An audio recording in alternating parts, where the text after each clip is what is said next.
오늘의 주제는 바로 주제 1, 영국혁명 되겠습니다. 자, 청교도혁명하고 명예혁명까지를 묶어서 영국의 엄청난 정치적 변화를 가지고 온 혁명이다 해서 영국혁명이라고 해요. 그중에 먼저 일어난 게 청교도혁명이죠. 그러면 청교도가 도대체 무엇인지 여기서부터 출발해야 되는데, 자, 본문을 얘기하면서 청교도가 무엇인지도 말씀드리도록 할게요. 때는 바야흐로 17세기, 그러니까 1600년대로 접어듭니다.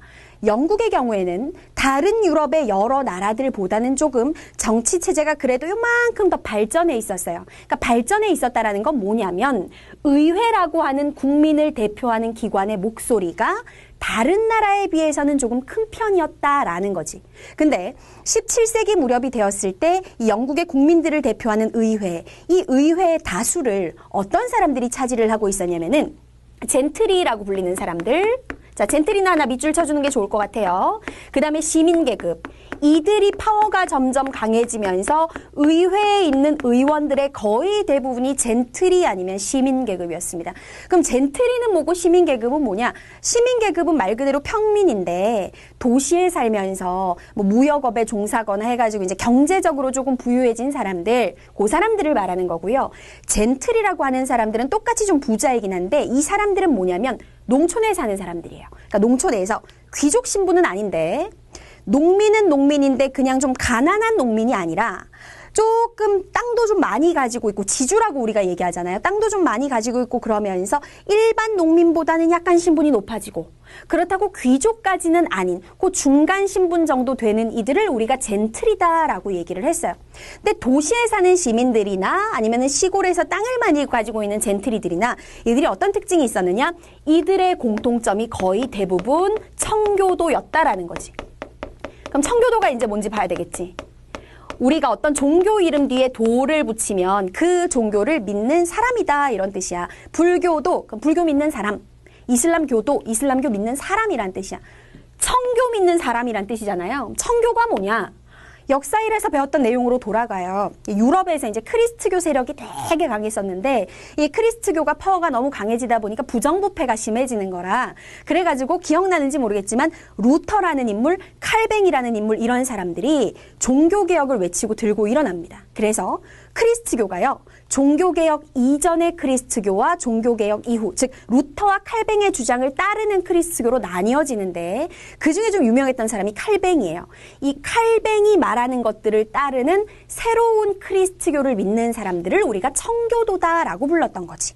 근데 의회의 거의 대부분을 차지하고 있는 젠트리와 시민계급 얘네들 대부분이 청교도였던 거예요. 얘네들의 파워가 점점 강해지고 있는 상황인데 문제는 뭐냐? 왕들이 시대의 흐름을 따라가지 못해 당시의 왕이었던 인물 제임스 1세 그리고 이 제임스 1세의 뒤를 이어서 왕이 된 그의 아들 찰스 1세 이런 사람들이 참 시대의 변화를 파악하지 못하고 어떻게 하느냐. 일단 첫 번째, 청교도들을 정말 많이 탄압을 합니다. 종교의 자유를 인정하지 않는다라는 거예요. 영국이라는 나라가 되게 특이한 게 영국만이 믿는 독특한 크리스트교가 있었어. 그게 바로 영국 국교회라고 하는 건데 이게 무슨 종교냐면은 예전에 얘네들이 왕이 되기 훨씬 전에 영국에 왕이 하나가 있었는데요. 얘가 이혼을 하고 싶은 거야. 다른 여자랑 눈이 맞았어. 눈이 맞아가지고 지금 부인이랑 이혼하고 이제 그 여자를 새 부인으로 맞아들이고 싶은데 그 당시에 이제 유럽의 크리스트교, 카톨릭이라고 하죠. 카톨릭의 대빵인 교황이라는 인물이 한 나라의 왕이 어떻게 이혼을 할 수가 있느냐. 이거는 크리스트교의 교리에 어긋난데요. 이혼을 막 반대를 한 거야. 그랬더니 이 왕이 그래? 나는 죽어도 이혼을 해야 되겠고? 그럼 너네 교황 카톨릭교에서는 나를 이혼을 못하게 한다 이거지? 그럼 우리 따로따로 분리하자. 우리는 우리 영국만의 크리스트교를 만들겠다 해서 만들어낸 게 영국 국교회야. 그 이후로 영국의 국왕들은 이제 거의 다 영국 국교회를 믿어왔는데 그러면서 제임스 1세와 찰스 1세가 청교도 탄압, 그러니까 국교회 믿으라고 강요를 하는 거죠. 청교도들의 그 어떤 종교의 자유를 인정하지 않는 거야. 이런 시대착오적인 발상을 했고 그 다음에 두 번째 또 하나 무슨 문제가 있었느냐? 전제 정치를 강화합니다. 전제 정치란 왕이 의회를 무시하고 자기의 파워와 권력을 막 휘두르는 정치 체제라고 생각하시면 돼요.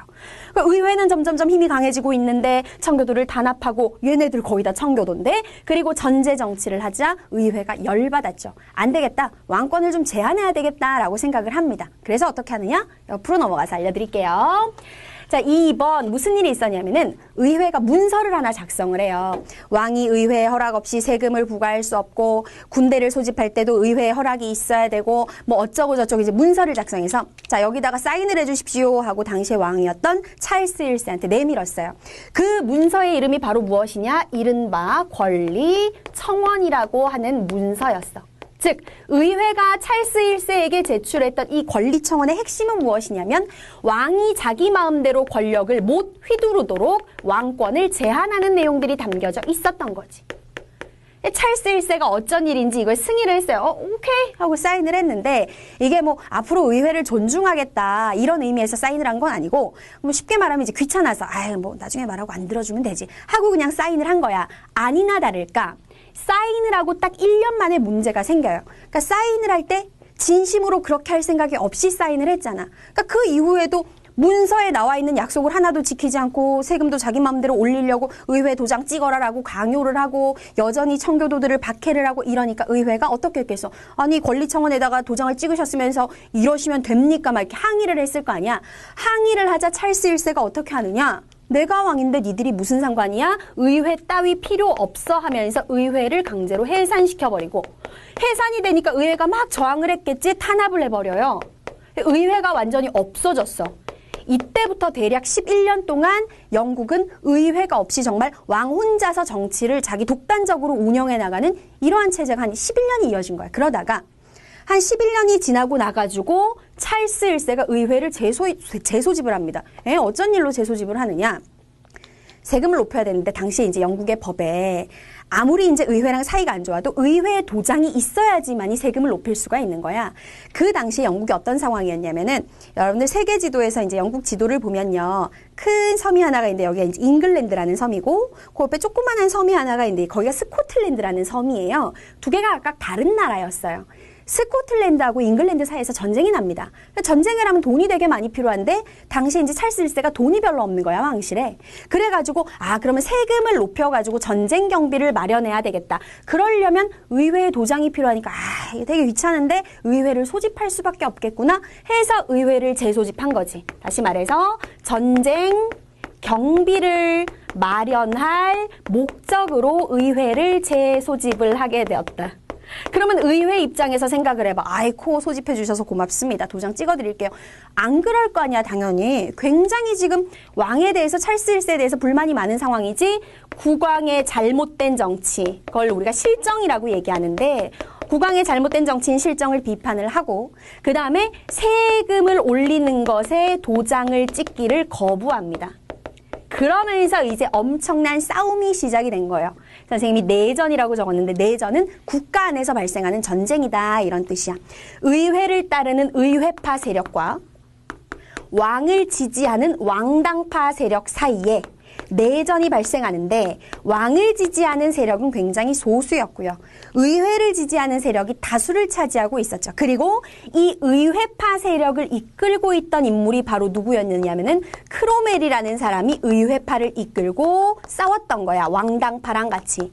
여기서 누가 승리를 하느냐? 분위기상 의회파가 승리를 했겠죠. 의회파가 승리를 하게 되고 결국은 의회가 승리를 했어.